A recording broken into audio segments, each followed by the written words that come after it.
Hello. Welcome back to STM Narratives. Before we begin, please comment where you are watching from and the time. The morning sun cast its golden rays over the quiet neighborhood in Montgomery, Alabama. The sidewalks glistened with dew, and birds chirped in harmony with the faint rustle of leaves.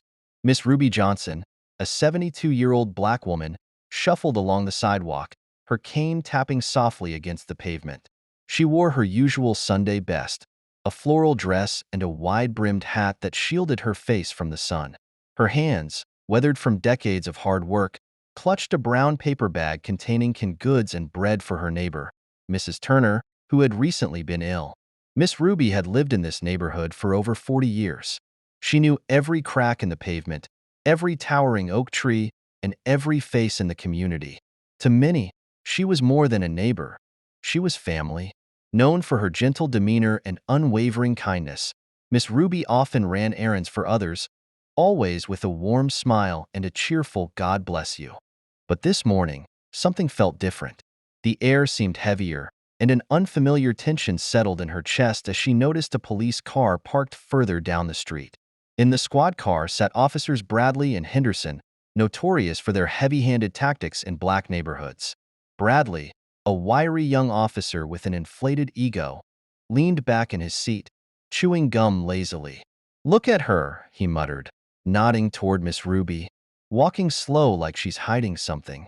Henderson, a burly veteran officer with a permanent scowl etched into his face, lowered his sunglasses. "She's probably up to no good, wandering around with a bag like that. Let's check it out." Bradley smirked, adjusting his belt. "About time we had some action. Let's see what Grandma's up to." They rolled the car forward slowly, the engine's hum breaking the morning quiet. Ruby felt the car's presence before she saw it. Her heart quickened, a familiar dread coursing through her veins. She glanced over her shoulder as the car stopped abruptly, and the officers stepped out, their boots crunching against the gravel. "Ma'am," Henderson barked, his voice sharp, "what are you doing here?" Ruby turned slowly, her frail body trembling. "I'm just taking these groceries to my neighbor," she replied, her voice soft but steady.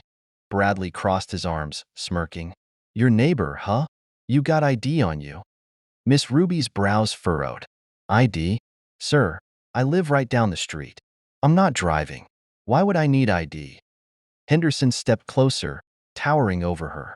"Because you're looking real suspicious. Wandering around, carrying a bag. Could be anything in there." Ruby's eyes widened in disbelief. "Suspicious? I've lived here for decades. Everyone knows me."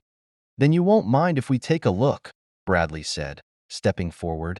Ruby instinctively pulled the bag closer to her chest. "This is just food for Mrs. Turner.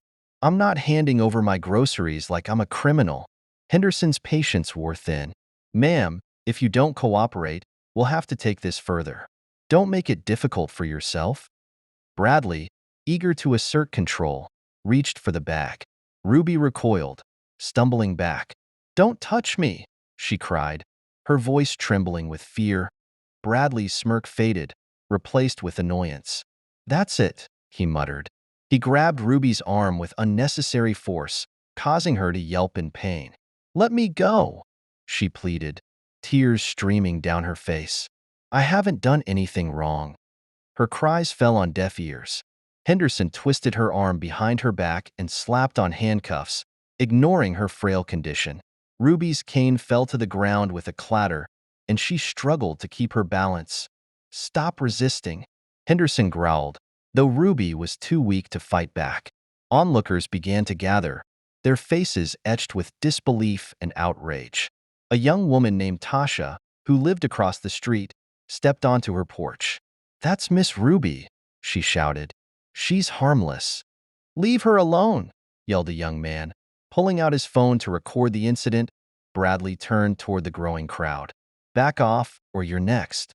Ruby, now trembling with humiliation and pain, was forced into the back of the squad car. Her tears fell silently as she whispered a prayer, hoping someone would intervene. In the car, Ruby sat hunched over, her wrists bruised from the tight cuffs. Her mind raced with memories of her late husband, who had often warned her about the dangers of being black in America. No matter how good you are, Ruby, he used to say, they'll always see you as a threat. Bradley glanced at her through the rearview mirror, a smirk playing on his lips. Bet she's hiding something, he said, his voice dripping with arrogance. Henderson shrugged. Yeah, probably running some kind of scam. These neighborhoods are full of them. At the station, Ruby was booked like a common criminal. Her mugshot was taken, and she was searched. An invasive process that left her feeling stripped of her dignity. The officers rummaged through her belongings, including the paper bag, only to find exactly what she said: groceries. Bradley frowned, tossing the bag onto the table. Nothing here, he muttered. Annoyed, Henderson shrugged. She was still acting suspicious. Let's keep her in holding until we figure this out. Word of Miss Ruby's arrest spread like wildfire. Videos of the incident went viral on social media, sparking outrage. The hashtag Justice for Miss Ruby began trending, with thousands demanding her release and an investigation into the officer's actions. At the station, Sergeant Diane Davis, a black woman with 15 years on the force, watched the footage on her phone. Her stomach churned with anger. She stormed into the precinct, her heels clicking sharply against the floor. What the hell were you thinking? Davis demanded, confronting Henderson and Bradley in the hallway. She was acting suspicious, Henderson said defensively. She's a 72-year-old woman with groceries. Davis shot back. You're telling me that's probable cause? Bradley rolled his eyes. Relax, Sergeant. We're just doing our job. Davis's eyes narrowed. Your job is to protect and serve, not terrorize innocent people.